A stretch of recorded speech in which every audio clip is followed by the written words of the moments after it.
Hola, ¿qué tal? ¿Cómo están? Buenas tardes. Gracias por acompañarme en esta tarde de cuentos y leyenda. Espero que lo que les voy a narrar sea de su completo agrado. Y voy a comenzar con una leyenda moreliana. Una leyenda que ocurre justamente en la calzada de San Diego, como normalmente la conocemos, aunque su nombre oficial es Calzada Fray Antonio de San Miguel. Esto justamente en honor del fraile que construye el acueducto. Esta historia que les relato se refiere a la época ya estaba construido el acueducto, la época del virreinato, ya estaba construida esta hermosa casona a las afueras de la ciudad, realmente era muy lejos. Formaba parte de lo que ahora es el Bosque Cuauhtémoc, y antes era el Bosque de San Pedro. Y por supuesto, ya estaba construido también el santuario de Nuestra Señora de Guadalupe, o el santuario guadalupano, como lo conocemos nosotros. Bien, pues esto ocurre de la siguiente manera. Ocurrió en aquellos días de la Nueva España, cuando don Juan de Núñez y Castro quedó viudo en España. Quedó viudo con una pequeña de escasos 2 meses de edad, rubia como el sol y ojos azules como el mar. Blanca ella, una hermosa niña. Pero don Juan de Núñez y Castro se deprimió de tal manera que ya no podía seguir viviendo en España. Buscó la forma de poder trasladarse a correr aventura en la Nueva España, pero ¿y su niña? No quería dejarla tampoco. Tendría que buscar a alguien que la cuidara. Entonces decidió contraer matrimonio. Y contrajo matrimonio con la única mujer que decidió que sí podía acompañarlo hasta acá, con doña Margarita. Doña Margarita se convirtió pues en la madrastra de Leonora, que así se llamaba esa pequeña, y se trasladaron a la Nueva España, justamente a la Valladolid. Y el virrey, que era amigo de ellos también, los consiguió esa vieja casona. Bueno, esa vieja actualmente, en aquel entonces era realmente lo más moderno y lo más bello que había en la ciudad. Bueno, al llegar ahí justamente, la niña pues de cualquier manera, doña Margarita no la trataba muy bien. El papá se dio cuenta, don Juan, y dijo: ¿qué podría hacer con mi hija? Ya sé, la voy a llevar a que me la cuiden justamente las hermanas Clarisas de la Tercera Orden Franciscana, un convento que se encuentra a escasos 200 metros de la casona. Las hermanas Clarisas no se dedicaban a cuidar niñas. Sin embargo, don Juan de Núñez y Castro tuvo una forma de convencerlas. Y ellas dijeron: bueno, don Juan, lo que se le ofrezca. Para esto la niña ya tenía alrededor de 3, 4 años, ya más o menos podía ella valerse por sí misma, y bueno, ahí comenzaron a aprenderla. Don Juan de Núñez y Castro era un comerciante. Él se dedicaba a recibir las embarcaciones que traían telas y especias de la España, y él mandaba chocolate y algunas otras cosas de la América rumbo hacia España también. Entonces, bueno, normalmente no se encontraba él en la casona, normalmente él iba y venía. Doña Margarita era ama y señora de la casa, y por supuesto, no solamente de la casa, sino además de los niños. Debo decirles que doña Margarita tenía un carácter muy, muy fuerte, enfurecedor, o sea, de cualquier cosa se crispaba. Y claro, estando tanto tiempo sola, pues por supuesto. Sin embargo, como ella argumentaba que estaba tanto tiempo así, sin hacer nada, hacía grandes bailes, estaba dilatirando la fortuna de don Juan. Pero don Juan ni cuenta se daba. Pasaba a visitar a su hija cada vez que tenía oportunidad, y así pasó el tiempo. La chiquilla cumplió los 15 años de edad. Entonces, cuando fue don Juan del convento, preguntó por su hija y le dijeron: don Juan, su hija se encuentra ya en edad o de profesar o de abandonar el convento. Aquí le hemos enseñado ya todas las labores que debe de saber una buena mujer: saber cocinar, saber barrer, trapear, lavar la ropa, planchar. Tal cual saben ahora las mujeres de la actualidad. Todas saben barrer, trapear, planchar, todas hacen lo mismo, sobre todo a los 15 años, ni qué decirlo, ya saben todas las labores hogareñas. En aquel entonces, pues, esta niña estaba lista para poder salir e inclusive contraer matrimonio, o bien quedarse a profesar y convertirse en monja dentro de las hermanas Clarisas. Don Juan lo pensó bien, y al verla tan bella dijo: me la voy a llevar un año me la voy a llevar, y si ella decide que quiere regresar al convento, con gusto la traigo. Y si ella decide que se quiere casar o hacer otra cosa de su vida afuera, pues ella será la única que decida sobre su destino. Así es que don Juan justamente se la llevó a su casa. El coco. Doña Margarita enfureció. Y doña Margarita la trataba: Leonora, Cambia ese mueble de aquí para allá, ahora regrésalo, ahora que el cuadro coloca de este lado, ahora regrésalo. La traía como una sirvienta. Bueno, peor que a una cenicienta. No la dejaba salir. Imposible que la dejara salir. Lo más que le permitiera asomarse al balcón. Gran afición de doña Leonor. Cuando ella se asomaba y veía que pasaban los peregrinos rumbo al santuario, ella les daba pan, les daba un vaso de agua. Llegó a ser conocida como el ángel de la calzada. Así es, ya los peregrinos sabían y llegaban precisamente con el ángel de la calzada para ver qué les daba. Conocida como doña Leonor, precisamente, acortando el nombre de Leonora, que no a todos les parecía muy adecuado. Bueno, pues precisamente doña Leonor, eso es lo que hacía. Vamos a dejar a doña Leonor ahí para trasladarnos al galán en turno.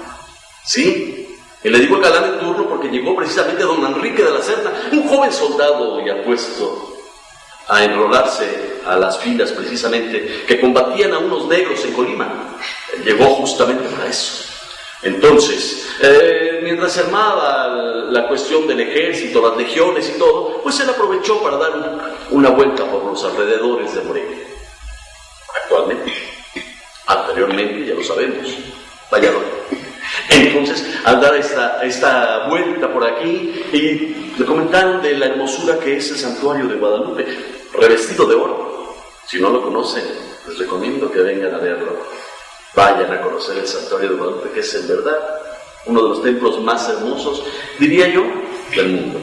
Bueno, esa fue una acotación particular. Resulta ser entonces que iba con ese rumbo en su caballo, cuando de repente volteó al balcón y se sorprendió al ver a la mujer más hermosa que habían visto sus ojos.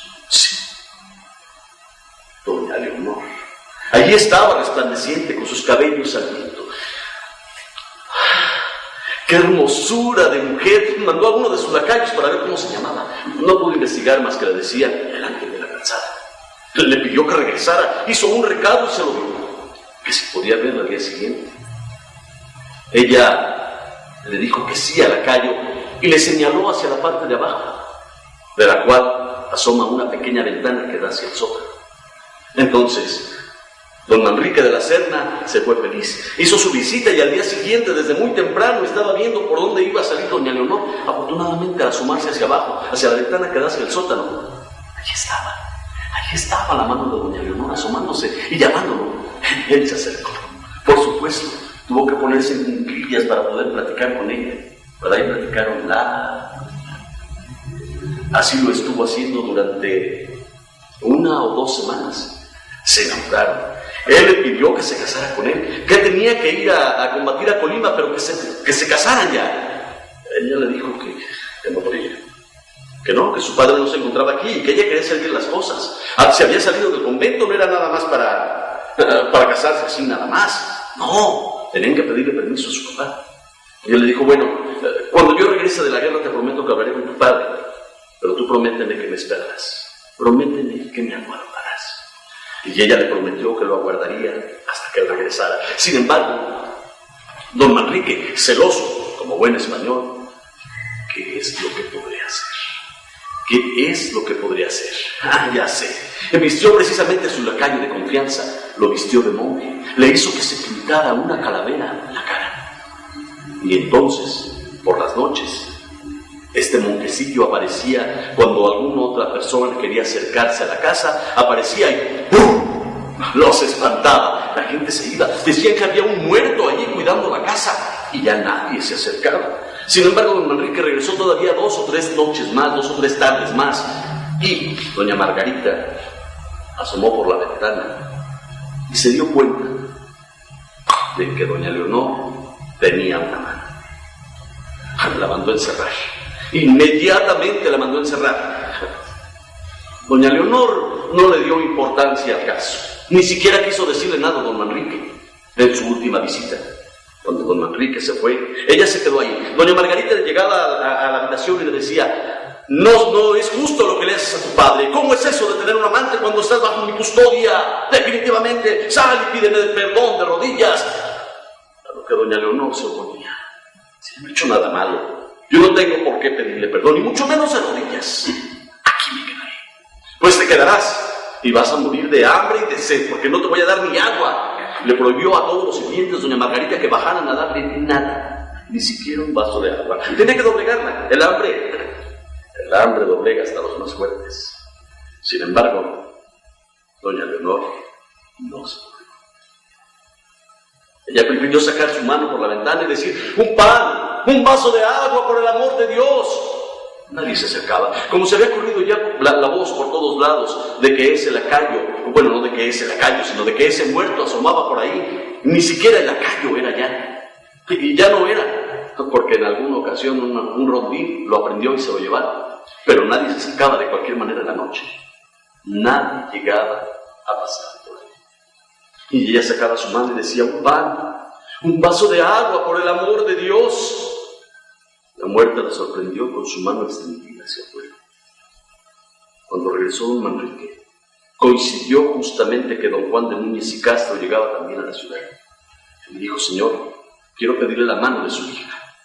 Don Juan, que no sabía qué es lo que estaba pasando, le dijo: bueno, pues vamos a hablar con ella inmediatamente. Los dos se dirigieron rumbo a la casona. Al llegar don Juan, muy contento, gritó: ¡Leonor! ¡Leonora! ¡Hija, ¿dónde estás? ¡Leonora, ven!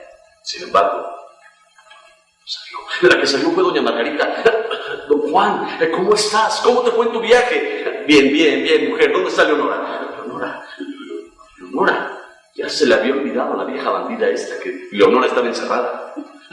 Leonora está haciendo capricho y se encerró en el sótano. No ha querido salir. Creo que tenía un amante, pero no sé realmente qué es lo que pasó. Vamos inmediatamente. Uno de los sirvientes se fue y le dijo: Juan, eso no es cierto. Ella la encerró y nos prohibió darle pan y darle agua. Nos prohibió alimentarla. Vamos a ver cómo está. Llegaron, de una patada tiraron la puerta y... sí, ahí estaba.